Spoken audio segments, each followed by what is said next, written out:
Hello dear students. तो इस video में हम आपका कक्षा 8 का प्रश्नावली 1.1 के क्वेश्चंस को सॉल्व करेंगे। तो चलो शुरू करते हैं। सबसे पहले देखो क्वेश्चन नंबर 1। इसमें हमसे कहा गया है निम्नलिखित प्रत्येक में गुणन के अंतर्गत उपयोग किए गए गुणधर्म यानी कि गुण का नाम लिखिए। तो इस फर्स्ट क्वेश्चन में हमें टोटल ये 3 पार्ट्स दिए गए हैं। तो चलिए इनको अब हम सॉल्व करते हैं। देखिए जो तीनों पार्ट्स दिए गए हैं वो मैंने यहां पर लिख लिया है।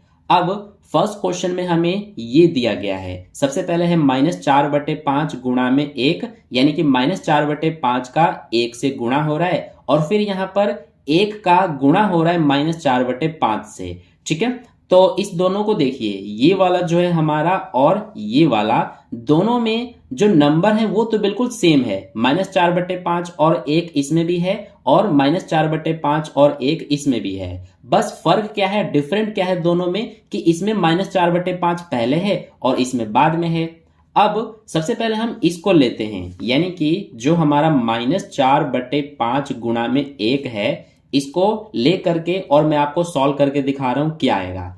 तो कैसे सॉल्व करेंगे इसे हम, -4 का सबसे पहले 1 में गुणा तो -4 आ जाएगा। नीचे क्योंकि 5 है तो इसको हम एज इट इज उतार देंगे, तो -4/5 आ गया। अब ऐसे ही इसको सॉल्व कर लेते हैं। तो ये हमारा है 1 गुणा में -4/5। तो 1 का -4 में सबसे पहले गुणा होगा तो -4 आएगा और नीचे 5 है तो 5 उतार देंगे। अब इन दोनों को ध्यान से देखिए, इसका आंसर भी -4/5 और इसका आंसर भी -4/5 ही आ रहा है, यानी कि दोनों का आंसर सेम ही आ रहा है। ठीक है, ऐसा क्यों हुआ? क्योंकि इसमें भी हमारा 1 है और इसमें भी 1 है, यानी दोनों में 1 आ रहा है, यानी कि दोनों में 1 जो है वो हमारा कॉमन है, उभयनिष्ठ है, यानी कि एक जैसा है।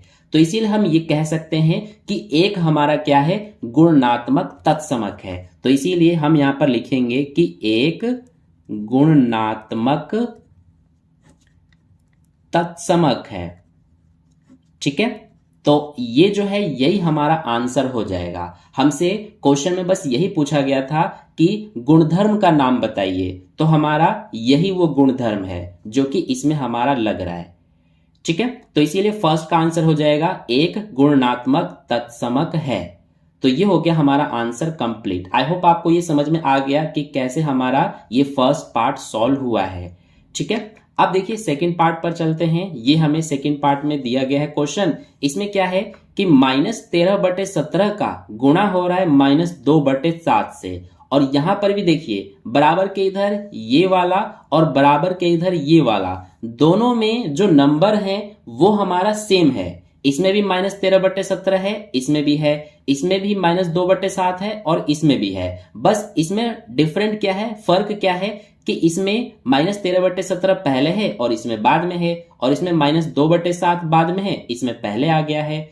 तो देखिए अब जैसे कि यहां पर मैं आपको एक एग्जाम्पल के थ्रू समझाता हूं। जैसे कि हमने यहां पर 3 और 5 इन दोनों का गुणा किया तो ये हमारा 15 आ गया। अब इसमें मैंने 3 पहले लिया है और 5 बाद में। अब लेकिन अगर मैं 5 को पहले और 3 को बाद में ले लूं तो ये हमारा कितना आएगा, 5 या 15, यानी कि अभी भी 15 ही आ रहा है। यानी कि चाहे आप इस तरह से गुणा करो, यानी कि 3 और 5, 3 पहले लेकर और 5 को बाद में लेकर गुणा करो, या फिर 5 को पहले और 3 को बाद में लेकर के गुणा करो, तो आंसर पे कोई फर्क नहीं पड़ेगा, आंसर आपका बिल्कुल सेम ही रहेगा।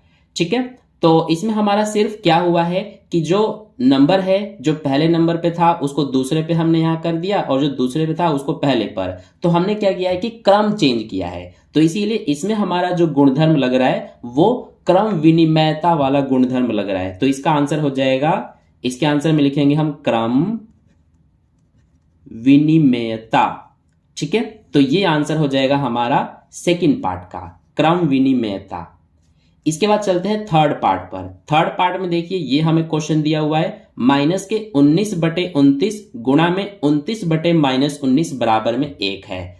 अब इसको ध्यान से देखिए, सबसे पहले -19/29 है। ठीक है, तो सबसे पहले माइनस का 19/29 है। अब इसी को ही पलट करके यहां पर लिखा गया है, यानी कि इसी का उल्टा गुणा यहां पर किया गया है। जैसे कि बटे में 29 है, यानी कि नीचे 29 है तो इसको ऊपर लिख दिया गया, ये देखिए, और -19 ऊपर है, इसको नीचे ले लिया गया इस तरह से, और फिर गुणा किया गया है।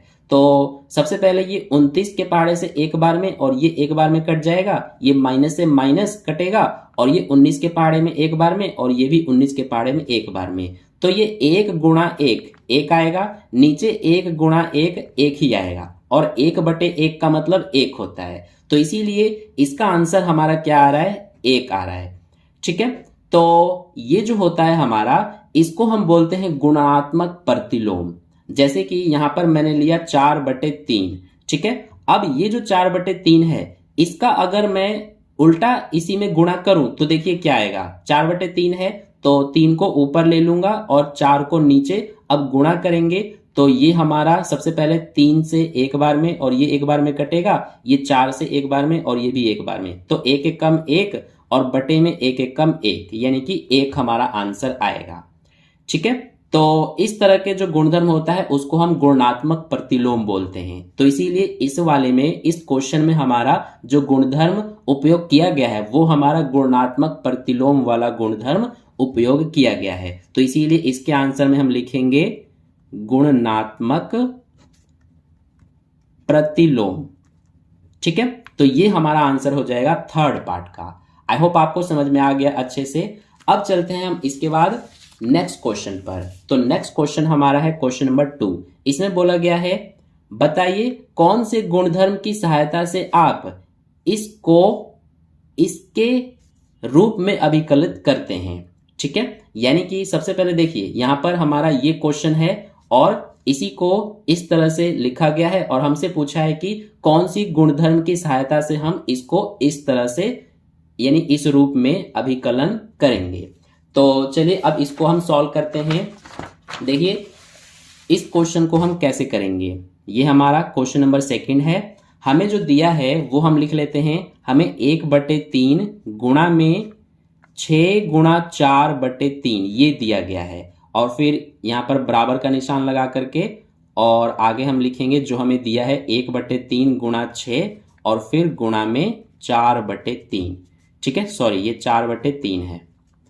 तो ये हमें क्वेश्चन दिया गया है। अब देखिए इसमें हमारा कौन सा गुणधर्म लग रहा है। सबसे पहले यहाँ पर क्या हो रहा है, बराबर के इधर वाले को देखिए ध्यान से, सिर्फ इतने को। इसमें सबसे पहले 6 और 4/3 का यहाँ पर गुणा हो रहा है। ठीक है, और इसमें हमारा क्या है, बराबर के इधर इसको देखिए, तो इसमें 1/3 और 6 का सबसे पहले गुणा हो रहा है। ये ब्रैकेट इस पे और इस पे लगा है, यानी कि ये हमारा ब्रैकेट में बंद है ये दोनों, तो सबसे पहले इनका गुणा हो रहा है, और इसमें ये और ये ब्रैकेट में बंद है, तो इसीलिए इसमें इन दोनों का सबसे पहले गुणा हो रहा है।